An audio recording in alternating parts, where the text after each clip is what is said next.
Welcome, undraftedfreeagent.com Mid-Major podcast. I'm your host, Chris McKee. Thanks for joining me once again.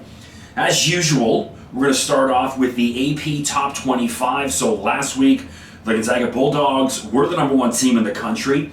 They beat San Francisco comfortably, but have now slipped to the number two team in the country with Auburn taking over the number one spot. And that's Auburn's first time in the history of their program. They're a number one team, so good for them.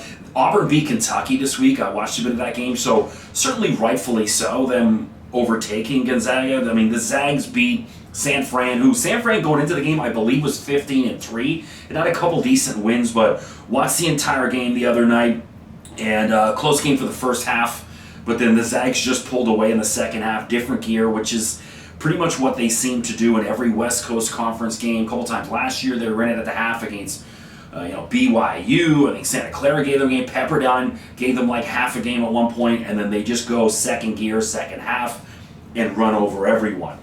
So really impressed with Chet Holmgren in that game. The more I watch Chet, the more I believe he's certainly not going to leave the top 10. Is he a lottery pick? Don't know. Certainly probably going to get a look at that, but I cannot see a guy who's 7'1" and can shoot, right? That's what the NBA is. Can you shoot? And Chet certainly can. He's got amazing range, and he's also got a pretty decent post game.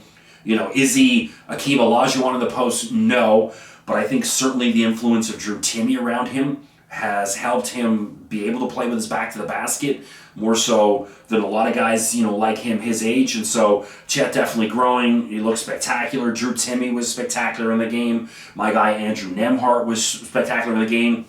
So pretty good team performance by the Zags over San Francisco. And San Francisco just lackluster. They got a couple guys. They're not bad. I think they'll give them a run at home because they get them sometime in late February. They get Gonzaga on their home court in San Francisco. So I think San Fran may be able to give them a little bit of a better game, at home, because certainly the crowd, at Gonzaga was amazing. So we'll see. But as of right now, I can't see anyone touching the Zags in the West Coast Conference. My question is, they're going to probably drop another 2 or 3 spots because they're just going to keep running over West Coast cupcakes.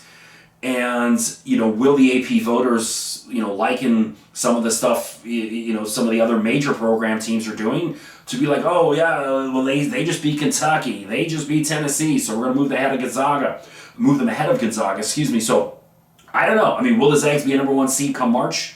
They should be. Absolute worst, maybe a 2, but it's I believe they're a Final Four team. I believe this is the year Gonzaga is going to win the national championship. So we'll see. Speaking of that, I was just scrolling through my phone because I'm recording this late at night. I usually do the pods of the day, but scheduling, whatever. I'm recording this at like 9:45 on a Tuesday night, and Missouri was beating Auburn, in the middle before I started recording this. So we'll see. The Zags may be back at number 1 next week anyway. So next up for Gonzaga, they have Loyola Marymount, who's 9-8 on Thursday, the 27th, I believe. And so, the Zags going to run over them about 10,000 to 1. I wrote an article about this last year on undraftedfreeagent.com about, the possibility of, is it time for Gonzaga to leave the West Coast Conference? I know this is the hottest take ever for anyone who is a Zags fan, but who are they playing? Who are they beating? Now, the argument is, well, they're going to run through everyone in the West Coast Conference and they're going to get into the NCAA tournament just about every single year. So why would you go away from that? It makes sense.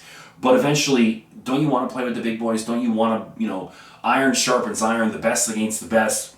And so now the rub is that somebody pointed out to me is, well, Gonzaga doesn't have football, right? And so for them to go to the Pac-12, why does the Pac-12 want them if they don't have a football team? So who knows? But I don't know. I mean, Mark Few's done an outstanding job out of conference scheduling, early in the season against some really good teams. So, I mean, it is what it is. But I just think it always hurts Gonzaga. The later in the year they go, they're playing against cupcakes, they get run over, and then, it killed them last year. They went up against the Baylor team that ended up torching them in the finals, and now Baylor's a national champ and the Zags aren't. But I think it should be the year they get it. We'll see.